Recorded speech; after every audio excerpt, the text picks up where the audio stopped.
আসসালামু আলাইকুম। আজ ২০ জুন ২০২৬ খ্রিস্টাব্দ, ৬ আষাঢ় ১৪৩৩ বঙ্গাব্দ, ৪ মহরম ১৪৪৮ হিজরি, শনিবার।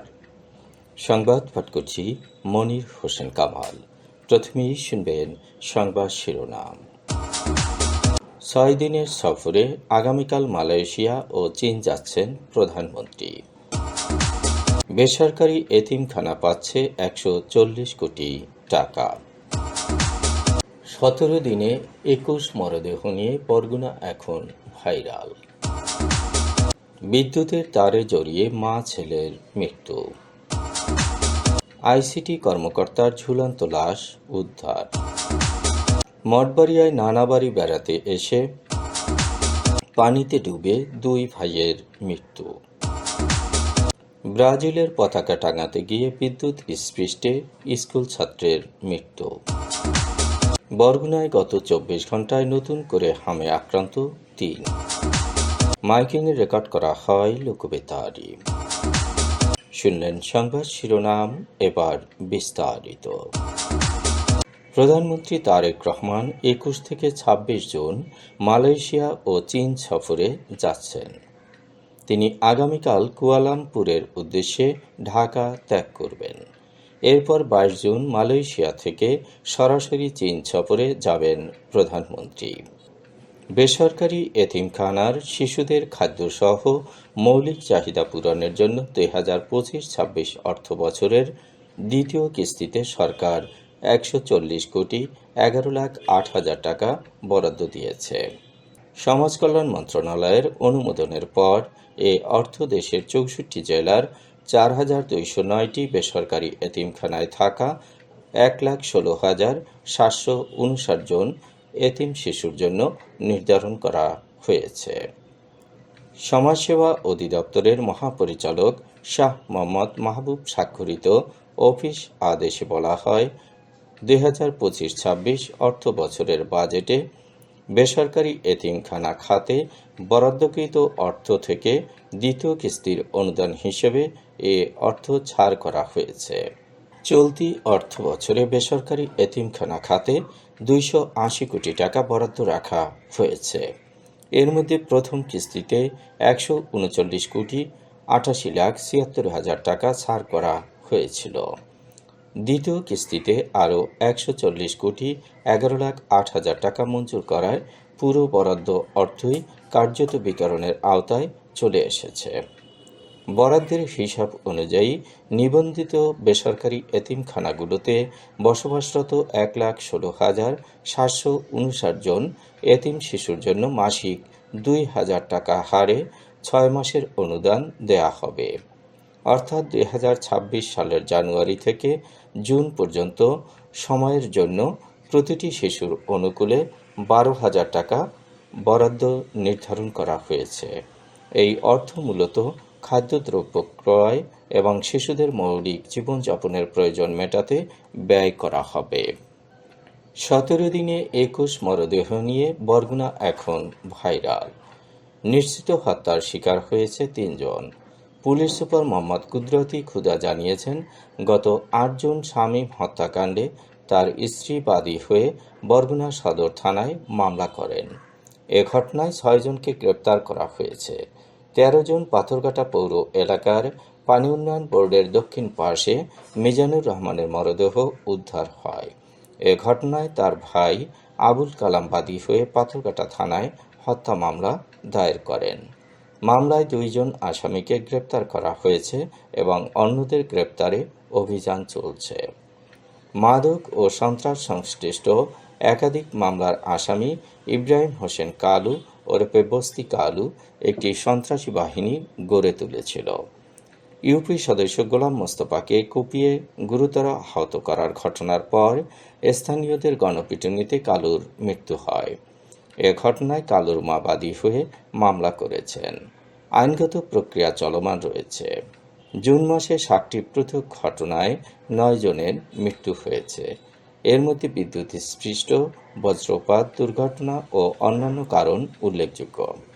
এর মধ্যে ১০ জুন ঢলুয়ার রায়ব গ্রামে নূপুর বেগম ও তার ২ বছরের ছেলে শাহজাদা পুকুরে গোসল করতে গিয়ে বিদ্যুৎ স্পৃষ্ট হয়ে মারা যান।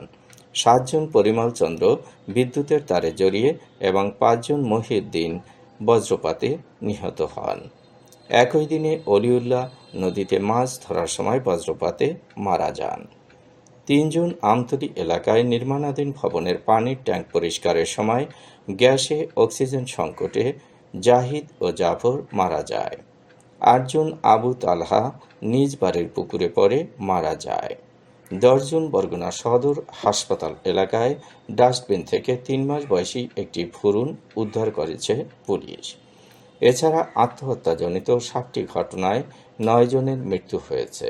6 জন বরগুনা জেলা পরিষদ ডাকবাংলার 2টি কক্ষ থেকে ইতিরানী এবং তার 2 মেয়ে অনুরাধা বিশ্বাস ও আরাধ্যা বিশ্বাস এর মরদেহ উদ্ধার করা হয়। 5 জন থেকে 13 জনের মধ্যে সালেহা বেগম বার্ধক্যজনিত কারণে আত্মহত্যা করেন। এছাড়া 13 জন রুবি আক্তার কণা, 12 জন বামনা এলাকার আবির হোসেন, 13 জন বেতাকি এলাকার পূর্ণিতা, 7 জন তালতলী এলাকার মামুন খান এবং 14 জন তালতলী থানায় কর্মরত কনস্টেবল ফারুক গাজী আত্মহত্যা করেন। নোয়াখালীর চাটখিলে পুকুরে পানি সেচের মোটরের তারে জড়িয়ে বিদ্যুৎ স্পৃষ্ট হয়ে মা ও ছেলের মৃত্যু হয়েছে। গতকাল দুপুরে পৌরসভার 9 নম্বর ওয়ার্ডের সয়ানী টপগা গ্রামে এ ঘটনা ঘটে। নিহতরা হলেন খোকন চন্দ্র ঘোষের স্ত্রী অঞ্জনা রানী ঘোষ, তার 8 বছর বয়সী ছেলে সন্তান রাহুল চন্দ্র ঘোষ। গতকাল বাড়ির একটি পুকুরে মোটর দিয়ে পানি সেচের কাজ চলছিল। বেলা 1টার দিকে অসাবধানতাবশত রাহুল সেচের মোটরের তারে হাত দিলে বিদ্যুতায়িত হয়। তাৎক্ষণিকভাবে তাকে বাঁচাতে মা অঞ্জনা রানী ঘোষ এগিয়ে যান। এতে ঘটনাস্থলেই 2 জনের মৃত্যু হয়। চুয়াডাঙ্গার জীবননগরে উপজেলা পরিষদের আইসিটি কর্মকর্তা মাহমুদুর রহমানের ঝুলন্ত লাশ উদ্ধার করেছে পুলিশ। পৌরসভার বসতিপাড়া এলাকায় ভাড়া বাসার একটি কক্ষ থেকে তার লাশ উদ্ধার করা হয়।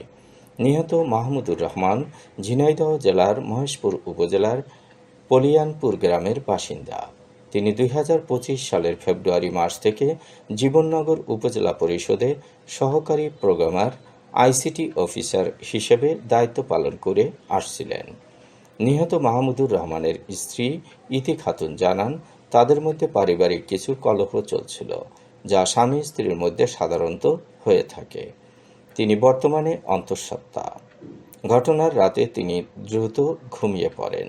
সকালে ঘুম থেকে উঠে দেখেন তার স্বামী একটি টুল নিয়ে আলাদা কক্ষে প্রবেশ করে দরজা বন্ধ করে রেখেছেন। দীর্ঘ সময় দরজা না খোলায় সন্দেহ হলে অন্যদের সহযোগিতায় বিষয়টির খোঁজ নেওয়া হয়। পরে তাকে একটি সিলিং ফ্যানে ঝুলন্ত অবস্থায় পাওয়া যায়। পিরোজপুরের মঠবাড়িয়ায় নানা বাড়িতে বেড়াতে এসে পানিতে ডুবে আব্দুর রহমান ও আব্দুর রহিম নামে 2 ভাইয়ের মর্মান্তিক মৃত্যু হয়েছে। শুক্রবার সন্ধ্যা 6:30টার দিকে ভেস্কি গ্রামে এ ঘটনা ঘটে। নিহত 2 শিশু খাগড়াছড়ি জেলার মহসিন মিয়ার ছেলে। তারা খাগড়াছড়ি থেকে মঠবাড়িয়ার ভেস্কি গ্রামে তাদের নানা বাড়িতে বেড়াতে এসেছিল। শুক্রবার বিকেলে 2 ভাই বাড়ির উঠানে খেলছিল। সন্ধ্যার দিকে তাদের কোথাও দেখতে না পেয়ে পরিবারের সদস্যরা খোঁজাখুঁজি শুরু করেন। দীর্ঘক্ষণ খোঁজার পর বাড়ির পাশের একটি পুকুর থেকে তাদের মরদেহ উদ্ধার করা হয়। ময়মনসিংহের গফরগাঁয়ে ব্রাজিলের পতাকা টানাতে গিয়ে বিদ্যুৎ স্পৃষ্ট হয়ে মাহিন শেখ নামে এক স্কুল ছাত্রের মৃত্যু হয়েছে। শুক্রবার বিকেলে পাগলা থানার পাঁচবাগ ইউনিয়নের দক্ষিণ হরিণা গ্রামে এ ঘটনা ঘটে। নিহত মাহিন শেখ ওই গ্রামের নয়ন শেখের ছেলে। সে পাঁচবাগ ইসলামিয়া উচ্চ বিদ্যালয়ের 8ম শ্রেণীর শিক্ষার্থী। বিশ্বকাপ ফুটবল উপলক্ষে ব্রাজিলের পতাকা টানানোর জন্য মাহিন শেখ ও তার চাচাতো ভাই ফাহিম শেখ বাড়ির পাশের একটি আম গাছে ওঠে। এক পর্যায়ে পতাকা টানানোর জন্য ব্যবহৃত বাসটি হেলে গিয়ে আম গাছের পাশ দিয়ে যাওয়া পল্লী বিদ্যুতের তারে স্পর্শ করে। এতে মাহিন বিদ্যুৎ স্পৃষ্ট হয়ে ঘটনাস্থলেই মারা যায়। বরগুনায় গত 24 ঘণ্টায় নতুন করে হামে আক্রান্ত হয়েছে আরও 3 জন। চলতি বছরে হামে আক্রান্ত রোগীর সংখ্যা 796 জন। নিশ্চিত হাম রোগী শনাক্ত হয়েছে 67 জন। সুস্থ হয়ে বাড়ি ফিরেছে 736 জন। এখন পর্যন্ত মারা গেছে 9 জন। গত 24 ঘন্টায় বরগুনায় নতুন করে ডেঙ্গুতে আক্রান্ত হয়েছে আরও 9 জন। চলতি বছরে এখন পর্যন্ত ডেঙ্গু আক্রান্ত রোগীর সংখ্যা 166। হাসপাতালে ভর্তি আছেন 17 জন। মাইকিংয়ের রেকর্ড করা হয় লোকবেতারে। সুমধুর ও সুস্পষ্ট কণ্ঠে মাইকিংয়ের জন্য লোকবেতারের বিকল্প নেই। লোকবেতারের সাউন্ডপ্রুফ স্টুডিওতে করা হচ্ছে গান ও নাটকের রেকর্ড। সেই সাথে লোকবেতারে নামমাত্র টাকায় প্রচার করা হচ্ছে বিজ্ঞাপন। 15 সেকেন্ডের বিজ্ঞাপন প্রচারিত হচ্ছে মাত্র 500 টাকায়। 30 সেকেন্ডের বিজ্ঞাপন 1000 টাকা, 45 সেকেন্ডের বিজ্ঞাপন 1500 টাকা আর 1 মিনিটের বিজ্ঞাপন প্রচার করা হয় মাত্র 2000 টাকায়। নির্ধারিত টাকার বিনিময়ে প্রতিদিন কমপক্ষে 5 বার করে পুরো 1 মাস বিজ্ঞাপন প্রচার করা হবে। মাইকিং ও বিজ্ঞাপনের জন্য যোগাযোগ করবেন 0-1-755-6-6-445 নম্বরে। এবারে শুনবেন আবহাওয়ার খবর।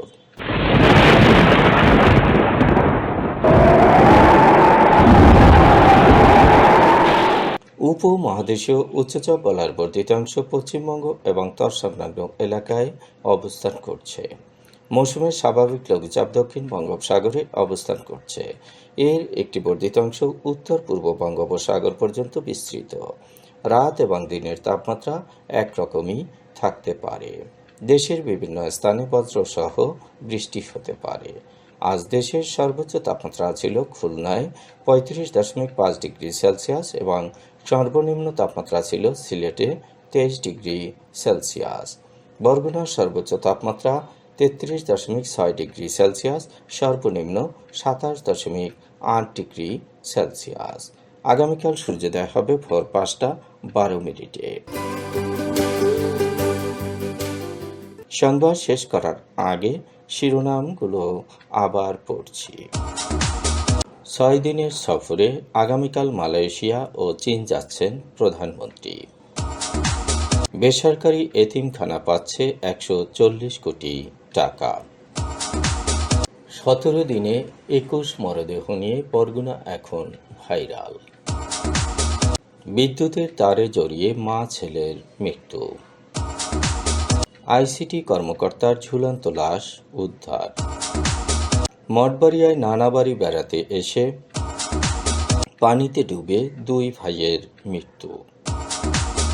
ব্রাজিলের পতাকা টাঙাতে গিয়ে বিদ্যুৎ স্পৃষ্টে স্কুল ছাত্রের মৃত্যু। বরগুনায় গত 24 ঘন্টায় নতুন করে হামে আক্রান্ত 3। মাইকিংয়ে রেকর্ড করা হয় লোকবেতারে। সংবাদ শেষ করার আগে জানিয়ে দিচ্ছি লোকবেতারের সংবাদ জানানোর মোবাইল নম্বর। আপনার এলাকার গুরুত্বপূর্ণ সংবাদ জানাতে ফোন করুন 0-1-755-6-6-445 নম্বরে।